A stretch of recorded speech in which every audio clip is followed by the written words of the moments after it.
প্রত্যেক ভাই বোনদের জন্য এটা কর্তব্য এই মুহূর্তে, এবং প্রত্যেক ব্যবসায়ীদের জন্য এই কাজটা করা কর্তব্য। সেই কাজটা হচ্ছে এটা, ইসরায়েলের যতগুলো পণ্য আছে সকল পণ্যগুলা বর্জন করা।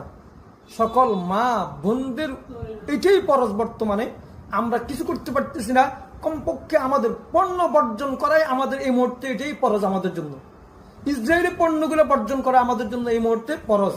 জিহাদ করার সমতুল্য সব পাবো আমরা এই মুহূর্তে, কারণ আমরা জিহাদে অংশগ্রহণ করতে পারতেছি না, কিন্তু তাদের যে মালগুলা তারা বিক্রি করে, যারা যে পণ্যগুলা তারা বিক্রি করে, ইসরায়েলের অস্ত্রের যোগান দেয়, ইসরায়েলের অস্ত্রের যোগান হয়, যে পণ্যগুলো তারা বিক্রি করে আমাদের থেকে টাকা পায়, আর ইসরায়েলের অস্ত্রের যোগান হয় ফিলিস্তিনের বিপক্ষে তারা লড়ে, ফিলিস্তিনের মা বোনদেরকে তারা শহীদ করে, মুজাহিদদেরকে শহীদ করে, এ আমাদের টাকা পণ্যের আমাদের থেকে বিক্রি করে পণ্য, আর তারা এই টাকাগুলা দিয়ে অস্ত্র সরঞ্জামাদি ক্রয় করে, তা বানাইয়া তাদের ফিলিস্তিনি মা বোনদেরকে তারা শহীদ করে।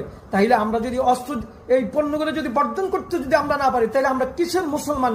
আজকে আমরা ফিলিস্তিনের পক্ষে শুধু মিছিল করলাম, স্লোগান দিলাম, ফিলিস্তিন ফিলিস্তিন জিন্দাবাদ জিন্দাবাদ, ফিলিস্তিন আমাদের ভাই, হায় রে সকল মানে কাঁদতেছি, কিন্তু দোকানে দেখা যায় ঠিক মতোই, দোকানে দেখা যায় ইসরায়েলি পণ্য, ঠিক মতো দেখা যায় আমার ঘরে ইসরায়েলি পণ্য, ঠিক মতো আমি লাক্স ব্যবহার করতেছি, ঠিক মতো দেখা যায় আমি সাবান ব্যবহার করতেছি, পণ্যগুলো ব্যবহার করতেছি। এরকম ভাবে অনেক রং বেরঙের পণ্য আছে ইসরায়েলি পণ্য, এই পণ্যগুলো আমি ব্যবহার করতেছি।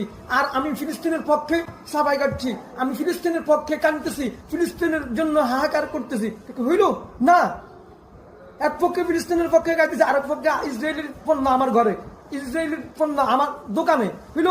ওই জন্য আমি প্রত্যেক মুসলমান ভাইদের উদ্দেশ্যে বলতেছি, এই জন্য ফিলিস্তিনের পক্ষে আমাদের জন্য একান্তই দাঁড়ানো কর্তব্য হচ্ছে এভাবেই পণ্য, ইসরায়েলের পণ্যগুলা বর্জন করা, ইসরায়েলের পণ্যগুলা দোকান থেকে বের করে দেওয়া, ইসরায়েলি পণ্য বিক্রি না করা, ইসরায়েলের এজেন্ট না হওয়া, ইসরায়েলি পণ্যের কারখানা যা আছে সবগুলা বন্ধ রাখা আমাদের এটা ইমানি দায়িত্ব।